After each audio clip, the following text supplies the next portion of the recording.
एका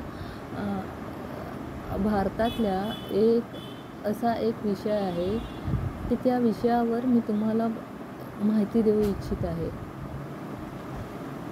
तर जागतिक दिवस. भारतात हल्ली बऱ्याच ठिकाणी हा जागतिक आदिवासी दिवस म्हणून साजरा करण्याची पद्धत रूढ आहे. 9 ऑगस्ट.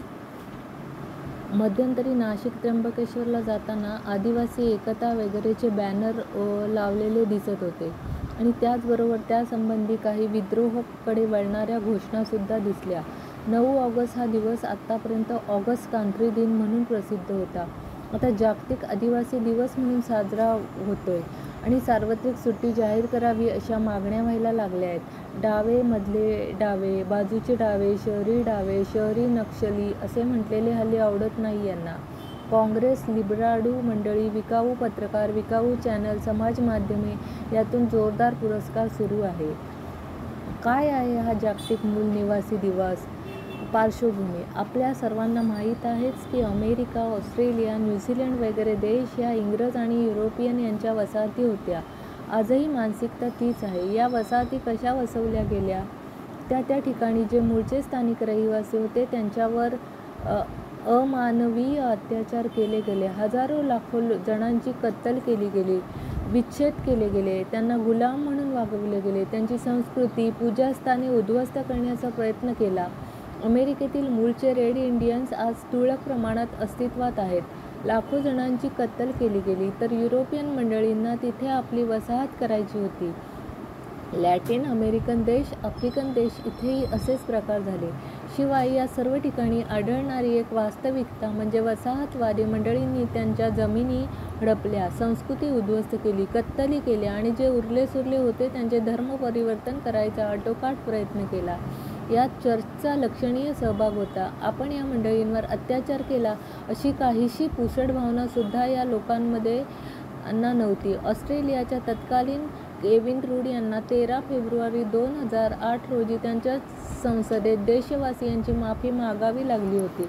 तर अशा या अत्याचार पीडित आणि आता फारच अल्पसंख्याक झालेल्या युरोपियन देशांच्या वसाहती असलेल्या देशातील या मूलनिवासी बांधवांसाठी त्यांच्या हक्कांसाठी काही करावे असे वाटल्याने त्यांचे प्रश्न समजून घेण्याच्या उद्देशाने आणि त्यांना त्यांचे प्रश्न मांडण्यासाठी व्यासपीठ मिळावे या उद्देशाने संयुक्त राष्ट्रसंघाने एक समिती वर्किंग ग्रुप गठीत केला. त्याची प्रथम बैठक 9 ऑगस्ट 1982 रोजी झाली. या समितीने जवळपास 12 वर्ष यावर चर्चा आणि अभ्यास केला आणि त्याचा परिणामस्वरूप the United nations general assembly यांनी 1994 साली 39/214 या ठरावाद्वारे 9 ऑगस्ट हा आंतरराष्ट्रीय मूलनिवासी दिवस international day of world indigenous people म्हणून जाहीर केला.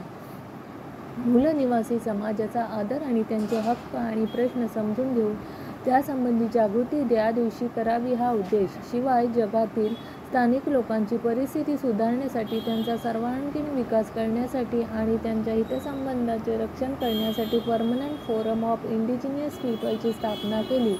आता 9 ऑगस्ट हाच दिवस यालाही एक रक्तरंजित पार्श्वभूमी आहे. जे सत्य आपल्यापासून लपवले जाते. या दिवसाची सुरुवात खरं म्हणजे कोलंबस दिवसाच्या विरोधात झाली होती.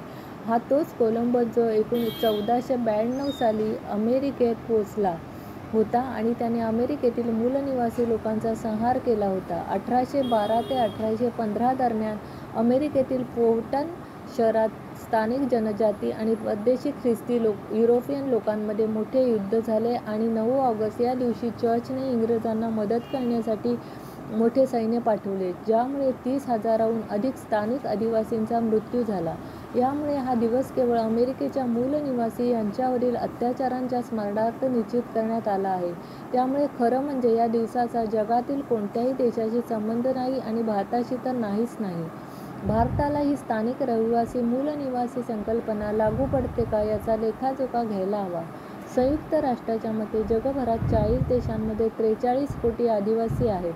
त्यापैकी 25% भारतात आहेत. यात एक बाब समजून घेण्याची अत्यंत गरज आहे. ती म्हणजे भारत सोडून बहुतांशी सर्व देशांमध्ये युरोपियन देशांनी वसाहत निर्माण केली गेली. त्यांना गुलाम केले गेले, त्यांच्या कत्तली केल्या, अत्याचार केले आणि या जमाती नष्ट करण्याचा प्रयत्न केला. भारतात मात्र असे काही झाले नाही. इंग्रजांनी भारतावर आक्रमण केले, अत्याचार केले, भारताला गुलाम केले, पण त्यांची वसाहत काही इथे होऊ शकली नाही. त्या दृष्टीने पाहिले तर भारतातील आपण सर्वच मूल निवासी आहोत. वनवासी जनजाती यांच्यासह कुणीही बाहेरून आलेले नाही आणि सर्वजण एकोप्याने राहतात. मुळात भारतात आदिवासी हा शब्दच रूढ नव्हता. जनजाती किंवा वनवासी असे संबोधले जात होते. अगदी रामायण महाभारत काळात डोकून पाहिले तरी आपल्याला हे सर्वजण समाजाच्या मूळ प्रवाहात असलेले आपलेच बांधव असलेले पाहायला मिळतात. रामाच्या आई कौशल्या ही कवर जमातीची. आजही कवर कौशल्याची मुलगी म्हणून पूजा करतात. प्रभुराम हे आदिवासी समाजाचे भानेज पुतणे म्हणून मानले जातात. माता कौशल्या ही कौशल प्रांताच्या राजाची कन्या, प्रत्यक्ष श्रीकृष्ण यांची एक पत्नी जांबवती, वनात राहणारा जनजातीचा राजा जांबवंत यांची मुलगी. श्रीकृष्णाचा नातू अनिरुद्ध याचा विवाह वनवासी राजा बाण यांची कन्या उषा हिच्याशी झाला होता. म्हणजेच प्रत्यक्ष राम आणि श्रीकृष्ण यांचे वनवासी समाजाशी केवळ भावनिक आणि सामाजिक नव्हे तर रक्ताचे नाते आहे. आता या वनवासी आणि जनजाती बांधवांमुळे वेगळे नाते करून हे नाते नष्ट करण्याचा प्रयत्न केला जात आहे. संयुक्त राष्ट्रातील भारत सरकारच्या प्रतिनिधीने 2007च्या संबंधीच्या एका घोषणेद्वारे स्वाक्षरी करताना असेही म्हटले होते की भारतात राहणारे सर्व लोक इथले मूळ रहिवासी आहेत. कोणीही बाहेरून इथे आलेले नाही. UNOमध्ये भारताच्या आदिवासी लोकांबद्दलचे विधान. भारताने सांगितले की भारताने सातत्याने स्थानिक लोकांच्या हक्कांची बाजू घेतली आहे आणि आदिवासींच्या हक्कांच्या घोषणेसाठी काम केले आहे.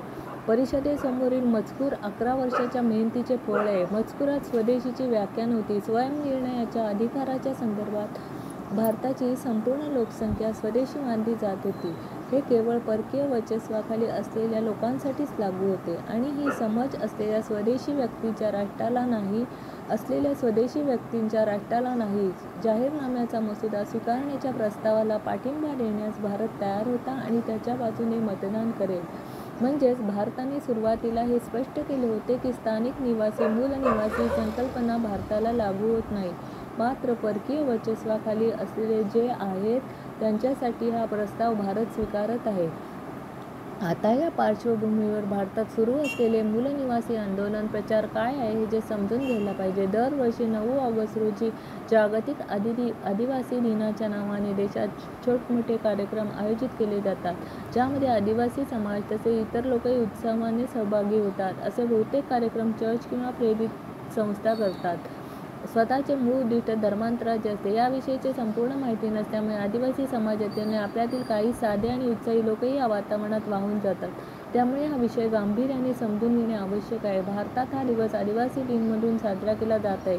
वनवासी आणि जनजाती हे इथले मूळ निवासी आहेत असा प्रचार केला जात आहे. तुम्ही जंगलात राहता, तुमची संस्कृती वेगळी आहे, तुमच्या चालीरीती वेगळ्या आहेत, समाजाच्या मूळ प्रवाहापासून तुम्ही वेगळे आहात असा भ्रामक प्रचार करण्यात चर्च प्रणीत आणि डावी मंडळी बऱ्याच अंशी सफल होताना दिसत आहेत. वास्तविक इंग्रजांच्या आणि मुघलांच्या काळात वनवासी बांधवांना हेतुपुरस्सर समाजापासून तोडण्याचे षडयंत्र रचले गेले. भारताच्या स्वातंत्र्य युद्धात वनवासी बांधवांचेही मोठे योगदान असल्याचे भरपूर दाखले आहेत. संपूर्ण वनवासी समाजाचे श्रद्धास्थान भगवान बिरसा मुंडा हे यांचे प्रतीक आहेत. समस्त भारतवर्षात असे बरेच योद्धे देश आणि धर्मासाठी लढलेले दिसेल. आपण वरील विवेचनात वनवासी बांधवांचे समाजातील स्थान काय होते हे पाहिले. राम, कृष्ण आणि एकूणच संस्कृतींची यांचे घट्ट नाते होते. आज राम आणि कृष्ण आणि अन्य देवदेवता तुमचे नाहीत तर तुम्ही रावणाचे वंशज आहात. रावण तुमचा देव आहे. राक्षस हे तुमचे आदर्श आहेत आणि असे बरेच काही त्यांच्या माथी मारले जात आहे. दुर्दैवाने आजच्या घडीला या वनवासी मंडळींचा मुख्य समाजापासून असलेला दुरावा, या मंडळींचा भोळेपणा यामुळे या भ्रामक पण अत्यंत विघातक संकल्पना या समाजात रुजू लागल्या आहेत. यात काही कमी म्हणून की काय तर इतर दलित आणि अनुसूचित जाती यांनासुद्धा या मूलनिवासी संकल्पनेत सामावून घ्यायचे उद्योग सुरू झाले आहेत. एक तात्विक मुलामा द्यायचा प्रयत्न म्हणजे पर्यावरण संकल्पनेचा खुबीने वापर. या सर्व जनजाती या निसर्गपूजक आहेत. निसर्गात ईश्वराचे स्वरूप पाहतात. याचा उपयोग करून घेऊन ते पर्यावरणपूरक जीवन जगतात आणि म्हणून इतर समाजापासून, विशेषतः हिंदू समाजापासून वेगळे आहेत आणि त्यांचा धर्म वेगळा आहे रुजवण्याचा मोठ्या प्रमाणात प्रयत्न सुरू आहे. आदिवासींची दिशाभूल करणे आजचा आपला धर्म, संस्कृती आणि आपली ओळख नष्ट करण्यात आघाडीवर आहेत हेही आपण विसरता कामा नये. वनवासी समाजाला भारतापासून तोडण्यासाठी आंतरराष्ट्रीय शक्ती कार्यरत आहेत. मूल निवासी दिन साजरा करण्यास प्रोत्साहन देणे हे देखील या दलाचे उद्दिष्ट आहे. या कटाचा या दिवसाशी काही संबंध नाही हे समजून घेतले पाहिजे. अमेरिका, ऑस्ट्रेलिया, न्यूझीलंड यासारख्या देशातील मूळ रहिवाशांची जी स्थिती झाली तीच भारतात कधीच झाली नाही. दुर्दैवाने वनवासी समाजाची दिशाभूल करून त्यांना इतर समाजाशी लढण्यासाठी प्रवृत्त करण्यात काही विदेशी शक्ती कार्यरत आहेत. त्यासाठी त्यांनी 9 ऑगस्टचा दिवस शस्त्रासारखा वापरला आहे. चर्च जसे चर्च प्रणीत अनेक संस्था, डावी मंडळी, डिप्टेस्ट असे वर्ग उदयास आले. तो काँग्रेससारखे सनातन संस्कृतीला आणि भारतीयत्वाला विरोध करणारे तथाकथित सेक्युलर पक्ष, शहरी नक्षल यांना साथ देणारी विकाऊ प्रकार आणि चॅनल पुढाकाराने आदिवासी दिवस कार्यक्रम आणि त्यामागील मनोभूमिका तयार करण्याचे आणि वनवासी समाजाला तोडण्याचे मोठे षड्यंत्र रचले जात आहे. तुम्ही आम्हाला या वास्तवाची माहिती नसते आणि समजून घ्यायची इच्छाही नसते आणि त्यामुळेच हा प्रश्न दिवसेंदिवस उग्र स्वरूप धारण करत आहे. जगातील काळ्या आणि गैर युरोपियन लोकांचे ख्रिस्तीकरण करण्याचा मोठ्या प्रमाणात प्रयत्न सुरू आहे. यासाठी विकसनशील देशात बड्या युरोपियन शक्ती कार्यरत आहेत. मानवतावादी कामाच्या बहाण्याने हे लोक येतात आणि धर्मांतराचे काम करतात.